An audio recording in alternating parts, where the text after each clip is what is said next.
নমস্কাৰ মই মুনমিয়ে আপোনালোক সকলোকে পুনৰবাৰ মোৰ অন্য এটা ভিডিঅ'লৈ স্বাগতম জনাইছো আশা কৰো আপোনালোক সকলো ভালে আছে কুশলে থাকক আৰু সাৱধানে থাকক যেটো বৰ্তমানৰ পৰিস্থিতিৰ লগত মোকাবিলা কৰিব পৰাকে অকনমান নিজকে সাজু ৰাখক কাৰণ বৰ্তমানৰ সময়ে যিখিনি দৈনন্দিন আমি খবৰ পাই আছো সেইখিনিয়ে মনবোৰ আমাক শান্তিত থাকিবলৈ দিয়া নাই নিশ্চয় কাকুৱে দিয়া নাই তথাপিও আমি সময়ৰ লগত খুজ মিলাই যাব পৰাকে নিজক অকনমান প্ৰস্তুত কৰিব লাগিব তাৰ কাৰণে আমি অলপ সাৱধান হ'ব লাগিব লগতে আমি কি কৰিব পাৰো যেহেতু এটো মহামাৰী আৰু মহামাৰীৰ লগত আমি যুঁজিব পৰাকে নিজক অকনমান সক্ষম কৰিবলৈ আমাৰ খাদ্যাভ্যাস আৰু দৈনন্দিন কাৰ্যাৱলী এখিনি অকনমান হালহলনি কৰিব পাৰো আমি ধৰক ৰাতিপুৱা যদি আনদিনা কেতিয়াও প্ৰাণায়াম বা ব্যায়াম কৰা নাছিলো আজি এইগিটা দিনত আমি অকনমান তেনেকৈ প্ৰাণায়াম কৰাৰ অভ্যাস কৰিব লাগে লগতে খোৱা-বোৱা যাতে অকনমান স্বাস্থ্যকৰ খাদ্য খাওঁ তাৰ প্ৰতিও মন দিব লাগে বাকি হিমানে বাহিৰলৈ পৰাপক্ষত ওলাব নালাগে আৰু যদি ওলাও তেতিয়া অকনমান যাতে সাৱধান হৈ লগত যাতে স্যানিটাইজাৰ এটা আৰু মাস্কখনটো পৰিধান কৰিবই লাগে মাস্ক বুলিলে অকল মাস্কখন আমি এনেই পিন্ধাৰ ওপৰত গুৰুত্ব নহয় মাস্কখন যাতে আমি ভালদৰে পিন্ধো আৰু সেই মাস্কখন যাতে অলপ উন্নত মানদণ্ডৰ হয় তাৰ প্ৰতিও যাতে লক্ষ্য ৰাখো হিমানখিনিয়ে কাৰণ খবৰবোৰে সকলোকে ভয় লগাই দিছে নহয়নে তথাপিও আমি আমাৰ হাতত থকা এই সময়কণ যাতে আমি অকনমান ভালদৰে পাৰ কৰো তাৰ প্ৰতিও লক্ষ্য ৰাখিব লাগিব সেইকাৰণে মনবোৰ ভাল লগাকে নিজৰ যিটো কৰি ভাল লাগে সেইখিনিকে কৰি সময়বোৰ পাৰ কৰিবলৈ মই চেষ্টা কৰিছো আপোনালোকেও তেনেকৈ সময়বোৰ পাৰ কৰিব পাৰে নিজৰ ভাল লগা কিছুমান কাম নিৰ্বাচন কৰি সেইখিনিৰ মাজতে সময়বোৰ পাৰ কৰি তাৰপৰি আমাৰ গৃহিণীসকলৰ ঘৰুৱা কাম-কাজবিলাক থাকেই লগতে ল'ৰা-ছোৱালীৰ স্কুল বন্ধ আৰু কিছুমানৰ গৃহতৰো বৰ্তমান বন্ধ যেনেকৈ মোৰ স্কুলত কৰে আৰু স্কুল বন্ধৰ কাৰণে তেখেতো বৰ্তমান ঘৰতে আছে সেইকাৰণে অকনমান মনবোৰ বাৰু আন আগতকৈ অকনমান ভাল কাৰণ আগতে তেওঁ কোভিডৰ ডিউটি কৰিছিলে সেই সময়খিনিত কেনেকৈ থাকো ঘৰত বৰ্ণনা কৰিবলৈ গলে বহুতেই হ'ব কিন্তু এতিয়া ঘৰতে আছে তথাপিও বহুতেই এই কোভিডৰ লগত বাহিৰত গৈ যুঁজি আছে বা ডিউটি কৰি আছে গতিকে সেই সকলৰ কথা ভাবিলে নিজৰ কথাটো কৈ যদি শান্তি লওঁ হেয়া স্বাৰ্থপৰ বুলি কোৱা হ'ব তেনে নহয় সকলো ভালে থাকক হেয়াই কামনা কৰো আজি ভিডিওটো তেন্তে আৰম্ভ কৰিছো বহুখিনি কলুৱে আজি ভিডিওটোত মই আপোনালোকক দেখুৱাম এটা ৰিবন এমব্ৰয়ডাৰী তেন্তে ভিডিওটো এতিয়াৰ পৰা আৰম্ভ কৰিছো চাই যাব আৰু যদি ভিডিওটো শেষত ভাল লাগে এটা লাইক কৰিব কমেন্ট কৰি জনাব আৰু মোৰ চেনেলটো যদি এটা সাবস্ক্ৰাইব কৰা নাই তেন্তে চেনেলটো সাবস্ক্ৰাইব কৰি ল'ব ইমানখিনিয়ে আপোনালোকে আজি ভিডিওটো চাওক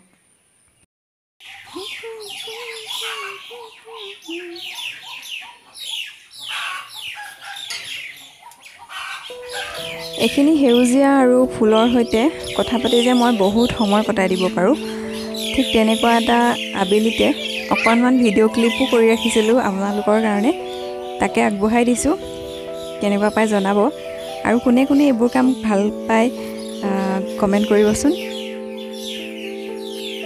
তাতে আবেলিৰ সেই চৰাই মাত খুব ভাল লগা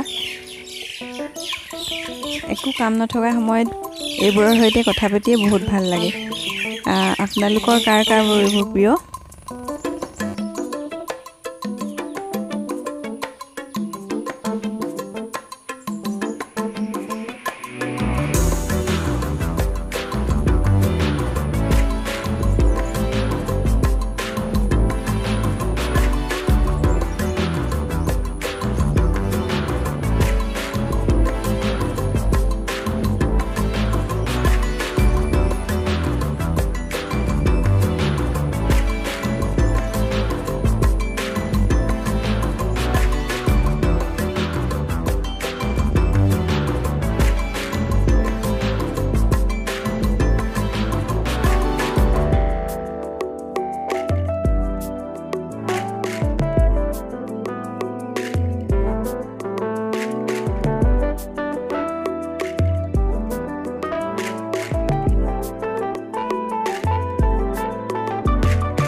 আৰু এইবাৰ বহাগৰ মাজভাগতে এটা প্ৰচণ্ড ধুমুহাও পাৰ হ'ল।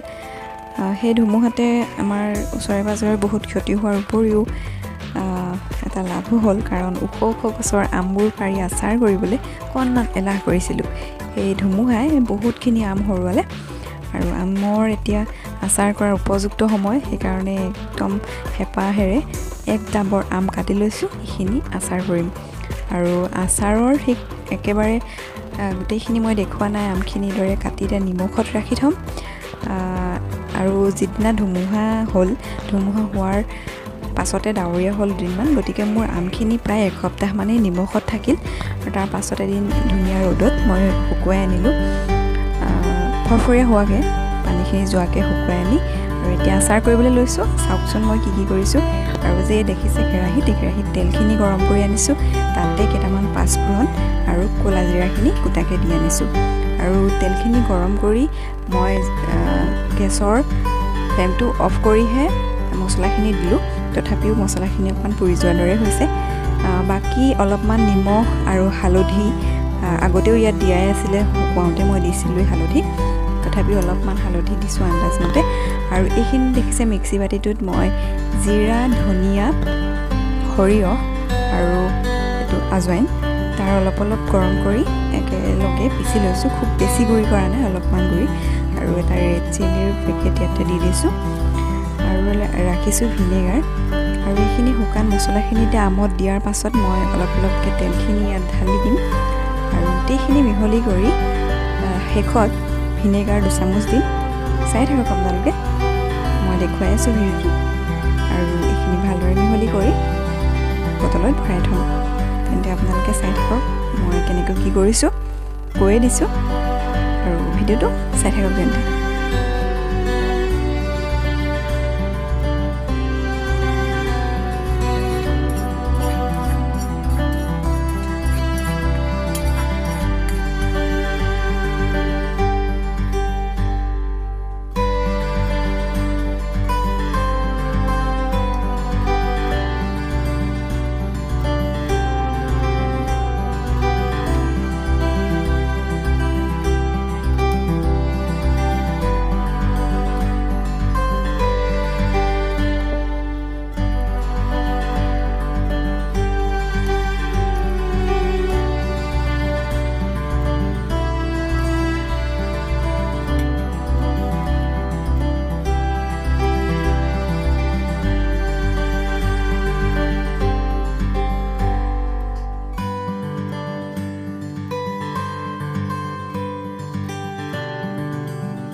আৰু এতিয়া মই অকণমান চিলাই কৰিবলৈ বহিছোঁ। যেতিয়া আজৰি পাওঁ আৰু মন যায় এনেদৰে চিলাই কৰোঁ। এতিয়া মই এটা গাৰু কভাৰ কৰি আছোঁ আৰু ইয়াত ৰিবন এম্ব্ৰইডাৰী কৰিছোঁ। আপোনালোকক মই ধুনীয়াকৈ এইটো যেতিয়া সম্পূৰ্ণ হ'ব দেখুৱাম, তথাপিও আজি অকণমান দেখুৱাই দিলোঁ। এইটো ভিডিঅ'ৰ পাছতে যিটো নেক্সট ভিডিঅ' আহিব, তাত মই ধুনীয়াকৈ ৰিবন এম্ব্ৰইডাৰী এই ডিজাইনটো দেখুৱাম আৰু তাৰ লগতে এটা টিউটৰিয়েল ভিডিঅ' থাকিব।